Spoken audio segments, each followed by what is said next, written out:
मार्च 8 2014 की रात 12:41 पे कुआलालंपुर से बीजिंग के लिए MS-370 टेक ऑफ करता है। इस फ्लाइट में क्रू मेंबर्स को मिलाकर टोटल 239 लोग थे। फ्लाइट के पायलट थे ज़ाहिरी अहमद शाह और उनके साथ उनके को पायलट थे फारिक अब्दुल हमीद, जिनका आखिरी ट्रेनिंग फ्लाइट था और इसके बाद वो भी पायलट बन जाते। फ्लाइट साउथ चाइना के ऊपर 35,000 क्रूज ऑल्टीट्यूड पे उड़ रहा था और अभी तक सब कुछ नॉर्मल था। फिर फ्लाइट का communication Vietnamese air traffic controller के साथ होता है और कैप्टन ज़ाहिरी कहते हैं, good night Malaysian 370। Malaysian 370, contact Ho Chi Minh 120.9, good night. Good night, Malaysian 370. लेकिन 2 मिनट बाद ही 1:19 पे ATC के रडार से MS-370 गायब हो जाता है। अब स्टार्टिंग में लगता है कि कम्युनिकेशन का इशू होगा, लेकिन टाइम गुजरते गया और प्लेन का सिग्नल कहीं भी नहीं मिला। अब प्लेन को सुबह 6 बजे तक बीजिंग एयरपोर्ट पहुंचना था, लेकिन प्लेन नहीं पहुंचता है। अब ये बात आग की तरह फैलती है, सारे फैमिली मेम्बर हैरान होते हैं। गवर्नमेंट इस पर अब रिएक्ट करती है और इमरजेंसी ऑपरेशन लॉन्च किया जाता है। A Malaysia Airlines flight with 239 people on board, including 4 Americans, has gone missing.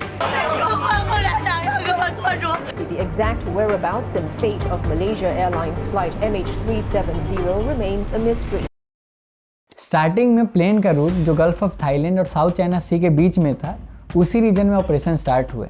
Vietnam, Malaysia और भी दूसरे देश अपने एडवांस शेप एयरक्राफ्ट लगा दिए, लेकिन प्लेन तो छोड़ो, प्लेन का एक पार्ट तक नहीं मिला। अब सभी का एक ही सवाल था कि फ्लाइट MS-370 कहाँ गायब हो गया। जब प्लेन सिविलियन रडार से गायब हो गया तो 2 बजे के आसपास मलेशियन मिलिट्री के रडार ने प्लेन को डिटेक्ट किया। लेकिन यहाँ पे एक बहुत अजीब बात पता चलता है। प्लेन ने अपने रूट से हटकर एक लेफ्ट टर्न लिया, फिर मलाय पेनिनसुला के ऊपर से स्ट्रेट ऑफ मलाका की तरफ उड़ता रहा। फिर मिलिट्री रडार के हिसाब से पता चला कि MS-370 पेनांग आइलैंड के पास उड़ रहा था और उसके बाद नॉर्थ वेस्ट डायरेक्शन में मूव करके उड़ता रहा। और फिर कुछ ही मिनट बाद 2:22 पे मिलिट्री रडार से भी प्लेन गायब हो चुका था। अब इस डाटा से पता चलता है कि वो पाथ प्लेन का नहीं था और हो सकता है कि प्लेन को मैनुअली कंट्रोल करके अलग जगह ले जाया जा रहा था। अब फ्लाइट MS-370 सिविलियन रडार और मिलिट्री रडार दोनों से गायब हो चुका था, लेकिन इसके बाद और एक क्लू मिलता है। प्लेन इनमार्सट सैटेलाइट के साथ कनेक्ट हो रहा था और बार बार हैंडशेक कर रहा था। अब हैंडशेक एक ऑटोमेटिक सिग्नल होता है जो प्लेन सैटेलाइट को भेजता है। अब प्लेन का ट्रांसपोंडर और ACRS सिस्टम ऑफ हो चुका था। इसके बावजूद प्लेन सैटेलाइट से 2:25 पे पहला हैंडशेक करता है और इसके बाद टोटल उसने 6 हैंडशेक किए। अब प्लेन 8:11 पे लास्ट हैंडशेक करता है और इसे पता चलता है कि प्लेन ऑपरेशनल था और उड़ रहा था। फिर 8:19 पे हैंडशेक का और एक अटेम्प्ट होता है, लेकिन इस बार सिग्नल रिसीव नहीं होता है और इससे अनुमान लगाया जाता है कि प्लेन का फ्यूल खत्म हो गया होगा और प्लेन क्रैश हो गया होगा। अब फ्लाइट ने सैटेलाइट के साथ हैंडशेक किए थे ये तो पता था, लेकिन फ्लाइट का जो लोकेशन था अभी भी पता नहीं चला था। अब ये हैंडशेक का टाइम नोट किया गया और डॉपलर इफेक्ट का यूज करके अलग अलग आर्क बनाए गए और जो लास्ट आर्क था उसको 7 आर्क कहा गया।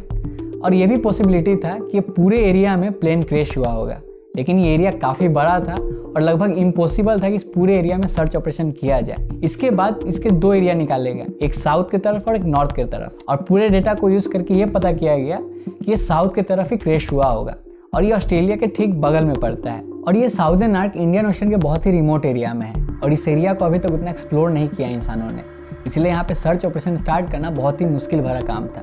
फिर भी ऑस्ट्रेलिया इस ऑपरेशन को लीड करता है और वहाँ पे इनिशिएट किया जाता है कि जो प्लेन था उसको ढूंढा जाए। फिर 2015 में इंडियन ओशन में एक आइलैंड है, रियूनियन आइलैंड। यहाँ पे प्लेन का एक पार्ट मिलता है जो विंडो का एक पार्ट था जिसे फ्लैपरन भी कहा जाता है। और जब इस पार्ट का डेटा और इन्फॉर्मेशन को एनालाइज किया गया तो पता चला ये MS-370 का ही पार्ट है। फिर प्लेन के कुछ पार्ट मडागास्कर, मॉरिशस और अफ्रीकन कंट्री के कोस्ट पे मिले और एनालाइज करके पता लगा कि ओशियन करंट की वजह से ये पार्ट यहाँ तक पहुंचे हैं और लगभग ये भी तय हो गया कि साउदर्न आर्क के एरिया में ही प्लेन क्रैश हुआ होगा। फिर 2017 तक बहुत से कंट्री जो सर्च ऑपरेशन कर रहे थे और ऑस्ट्रेलिया जिसको लीड कर रहा था, उस समय तक लगभग 1,20,000 स्क्वायर किलोमीटर एरिया को कवर किया गया था। इस ऑपरेशन में सोनार सिस्टम का भी यूज किया गया था ताकि ओशियन का जो सतह है उसको भी चेक किया जा सके कि प्लेन कहीं वहां तो नहीं है, लेकिन प्लेन मिलने से रहा, प्लेन का एक पार्ट तक नहीं मिला। इसके साथ ये सर्च ऑपरेशन हिस्ट्री का सबसे महंगा एविएशन सर्च ऑपरेशन था।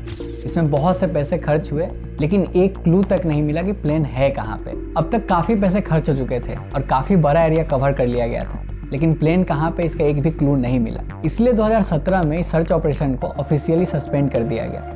फिर 2018 में ओशियन इन्फिनिटी नाम की कंपनी गवर्नमेंट के सामने एक प्रपोजल रखती है कि अगर उन्हें ये डेब्रिस या फिर प्लेन मिला तो ही वो लोग पेमेंट लेंगे, वरना नहीं लेंगे। ओशियन इन्फिनिटी काफ़ी एडवांस सिस्टम लेकर आती है। वो अपने एडवांस ड्रोन और एडवांस मैपिंग के थ्रू पूरा एरिया को छान मारते हैं, लेकिन उन्हें भी एक भी क्लू नहीं मिलता है और वो भी हार पछताकर ये ऑपरेशन को बंद कर देते हैं। अब प्लेन के ना मिलने की वजह से लोगों ने और एक्सपर्ट्स ने अलग अलग थ्योरी बनाने लगे कि प्लेन के साथ हुआ क्या होगा। एक थ्योरी ये दिया गया कि प्लेन के जो पायलट थे ज़ाहिरी अहमद शाह, वो काफ़ी मेंटली अनस्टेबल थे और इसी वजह से उन्होंने प्लेन के साथ फ्लाइट कर लिया या फिर जानबूझकर प्लेन को क्रैश करवा दिया। और उनके घर पे जो फ्लाइट सिमुलेटर था वैसा ही पाथ था जैसा MS-370 ने लिया था, लेकिन इसको लेकर कोई क्लियर एविडेंस नहीं मिला, इसलिए इसका कुछ कंक्लूजन भी नहीं निकला। फिर कुछ लोगों ने थ्योरी दी कि प्लेन को हाईजैक कर लिया गया होगा, क्योंकि जब पैसेंजर का डिटेल निकाला गया तो कुछ लोग थे जो फेक पासपोर्ट के साथ ट्रेवल कर रहे थे और लोगों का मानना था कि ये लोग हाईजैकर्स थे। लेकिन इसके बाद भी ना ही कोई पैसे का डिमांड आया, ना ही किसी ग्रुप ने रिस्पॉन्सिबिलिटी लिया और इसको प्रूव करने के लिए कुछ खास एविडेंस भी नहीं मिला,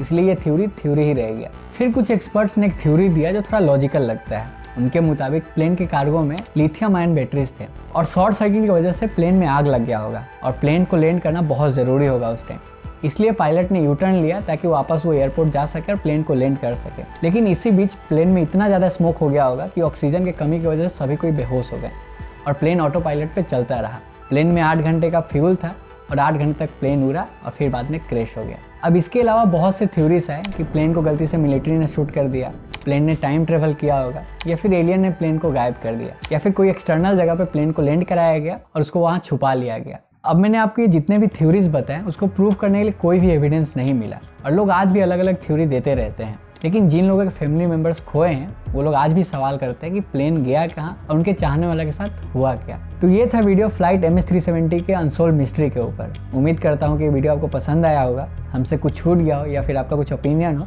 कमेंट में ज़रूर बताएं और साथ ही इस वीडियो को लाइक कर दें और अगर हमारा काम आपको पसंद आता हो हमारे चैनल को सब्सक्राइब कर लें। मैं विवेक आपसे मिलता हूँ अगले वीडियो में। जय हिंद।